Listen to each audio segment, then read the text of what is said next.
Hey, I'm Alex Radical from Board Game Co., and today I'm reviewing Kitara, a game designed by Eric Vogel with art by Miguel Coimbra, put up by Yellow Games, and Kitara is going to be an abstracted area control game. This game is not going to be a heavy combat game with intense amounts of combat and losing forces and all that. Rather, it is a more abstracted area control game, a game about the positioning of your forces, which troops you recruit, with the size of your force, pushing around the board and spreading in a way that most optimizes your points, most optimizes your win. The game will play between 7 and 9 rounds depending on the player count, and in the game what you're ultimately going to be doing is you're going to be drafting cards from this card row. So you're going to start the game with a basic card that lets you pick from the first 2 cards in that card row. These cards are going to define your troops, your units, your abilities, everything in the game is what these cards are going to do. And so you start the game with a card that lets you pick from the first 2 cards. Now I've already picked another card that lets me pick a third card. Now, meaning on my 4th turn, my 2nd turn, my 3rd turn, etc., I can now pick from the first 3 cards. And as you pick more and more cards,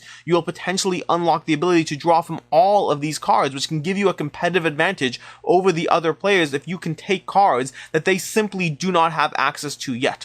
Additionally, when you take the card, it's also going to define the forces you can add. There are 3 unit types, from these leaders to these animal masters or whatnot, and the regular warriors in the game. And so you're going to take the cards which will define both your card drafting, which units you add to your forces presently on the map, and then how many movements you'll be able to take a turn. So for instance, right now I can take 2 movements a turn, which is my starting ability on my starting card, but as you take more and more cards, you'll unlock the ability to take additional movements every single round. And then the 4th thing on each card is going to be the number of points you get every single round. So you're going to be earning points based on what is currently on your cards every single round. And then the last thing, depending on which cards that you are playing with, is going to be some cards feed themselves, because we haven't talked about it yet, but the cards are going to require a degree of feeding, of area control on the planes on the board in order to actually feed those cards.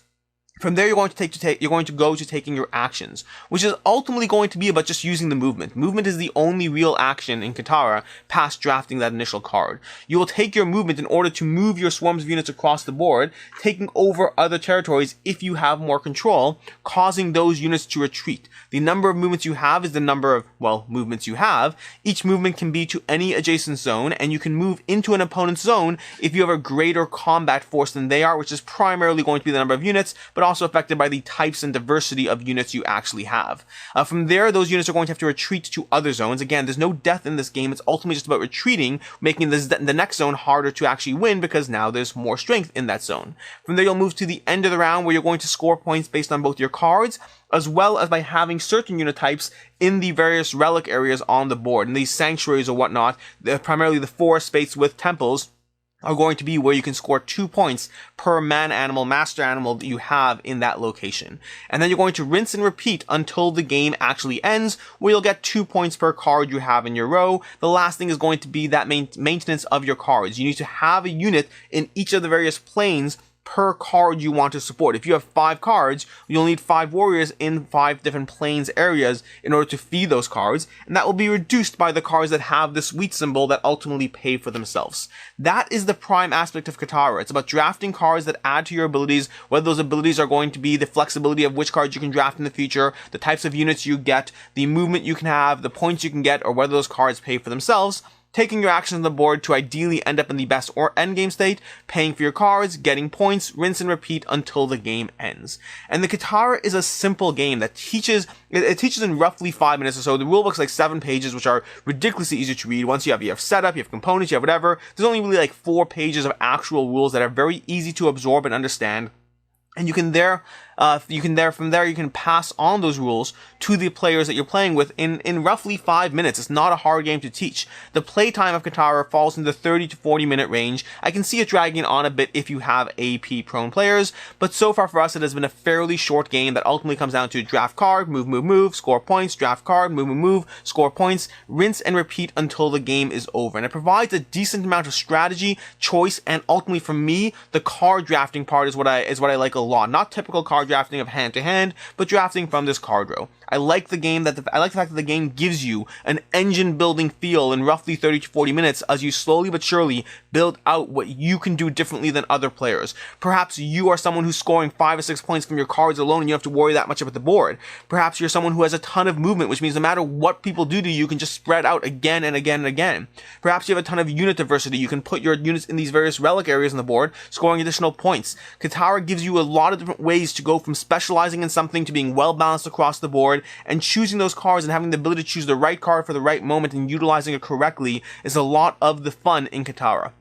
You do, to a certain extent, have to choose what you're going to specialize in this game, because while you could be well balanced, there is going to be a degree of competitive advantage if you have something you are better at than other players. If you can move more, that will help. If you have just a greater degree of units and force on the board, that will help. If you have scoring, that will really just help you get a ton of extra points. All those things will help. There's a lot of well-balanced options around these core simple mechanisms in Kitara that make the game a lot of fun to play. At the same time, Kitara is far from a perfect game for me. There's a lot of things that I don't like quite as much. So for instance, the biggest thing is going to be that aspect of not losing your guys takes a lot of tension away from the game. There is no consequence. There's consequence to actually having units in various planes areas, because you need to feed your cards, and if you lose your cards, you will lose your guys that way, but you do not lose your units in combat. And so that takes a lot of the tension out of being attacked. It takes a lot of the tension out of the game when you can simply get squashed every single round by your opponents and then just spread out again and again and again. There's going to be a degree of rubber banding, and it is essential to actually attack other players, because it forces them to expend their movement just to survive, just to get their units into different planes, as opposed to actually being able to more easily dominate, getting points from different relics or temples on the board. So the combat is essential, the push and pull is essential, but it does leave a lot of tension off the board because you're just going expanding, contracting again and again and again. The movement in this game is the one thing that I would consider essential from all the various types of stuff that's going on. And the reason for that is because ultimately you have to continue to be able to pay for your cards as they expand. And if you forget movement, then as players squash you down into a single region, you will not be able to do that expanding and contracting again and again and again. So you do need at least enough movement to be able to justifiably pay for the cards you actually want to get to the table, which makes it an essential aspect of the game, but also lends itself to just going up and down in Kitara, that push and pull, the back and forth. It can feel like a bit of a rubber band without enough impact to truly drive the game, to truly make the game feel like a combat game, to truly make it feel like that back and forth matters excessively. Again, it does matter. It will stop people from being able to just overtly expand, but it matters without feeling like it matters. It matters without having that consequence of things actually falling apart. We've tried playing this game a whole bunch of different ways in terms of obstructing supply lines, in terms of just trying to push people down again and again and again. And it is rare. It happens, but it is rare you can actually feel someone to feel punished by combat, make them lose a card or something else like that happen. Usually you can get your way out because there's just too many options, too many pathways, too many leeways to how you can push out again, even with other forces in your way.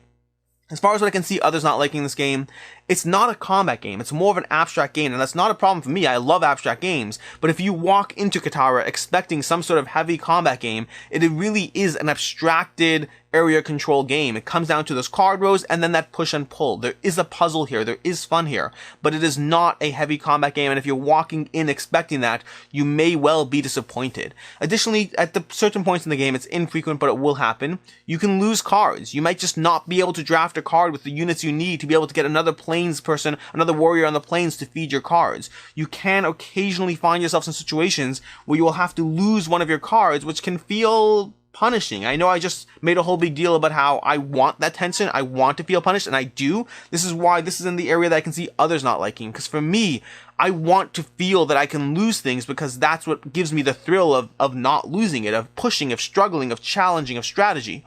But to others, even that occasional card loss may feel frustrating in this game. And then lastly, this game does very much have a potential runaway leader problem. Now, the only reason this is in my can see others not liking category is because it just hasn't been that much of an issue in our games. We've all played it fairly decently, and yes, the person who won it was usually obvious they were winning by the time you got 2/3 of the way through the game, but it was always close enough that it didn't really bother me. That said, if a particular player sees the strategy and starts getting points and earning them while you don't, if another player builds up their card rows in a way that combos off each other while you don't, there is no real catch-up mechanism because of the fact, like I said already, there is very little punishment to actually being attacked again and again and again.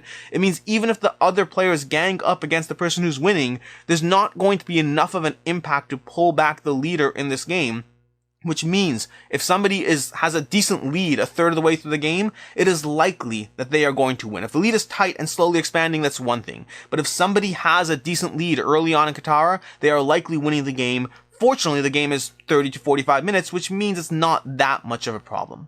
As far as my final thoughts on Kitara, Kitara is a simple and appealing abstract strategy game that I have enjoyed and will continue to enjoy. It is a game that is staying in my collection, but it's a game that I really want that tension. I want things to matter more. Kitara is a game that, in my opinion, is primed for expansions, utilizing that core drafting system of just building out a few abilities, rinse, repeat, recycle, all that. But I feel there's so many things they can do to add to this game, to add to both the potential degrees of tension as well as to just other stuff. You could potentially have units that you put down in a spot that means no one else can go in that spot at all, almost a wall of sorts. You can have units that potentially take out other people or swap cards from their rows. You can have all these different things that you can add to the core system of Kitara that would give it a significantly different feel. Additionally, even in the base game of Kitara, they give you 2 different decks to play with, so you can have different decks. I see the potential for having much more heavily conflict-driven decks, much more heavy point-driven decks, giving players different decks, different expansions, different options to customize and suit the playstyles of the people that want to do it, because the core system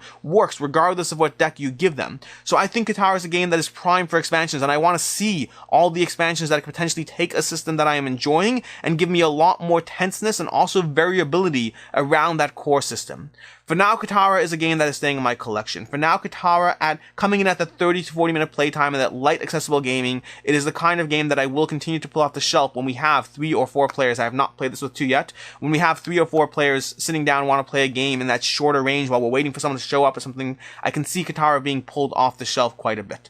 But as time goes on, it's possible that the depth of the system just won't be rewarding enough for me, and that it will potentially move on. I'm hopeful that expansions will come out, because I think with a few expansions that really give Kitara just more depth and more options to that core system, I think I would like it a lot more. That's basically it. That's my review of Kitara and my final thoughts and whatnot. As usual, I'm Alex Radcliffe from Board Game Co., and I hope you have a good one.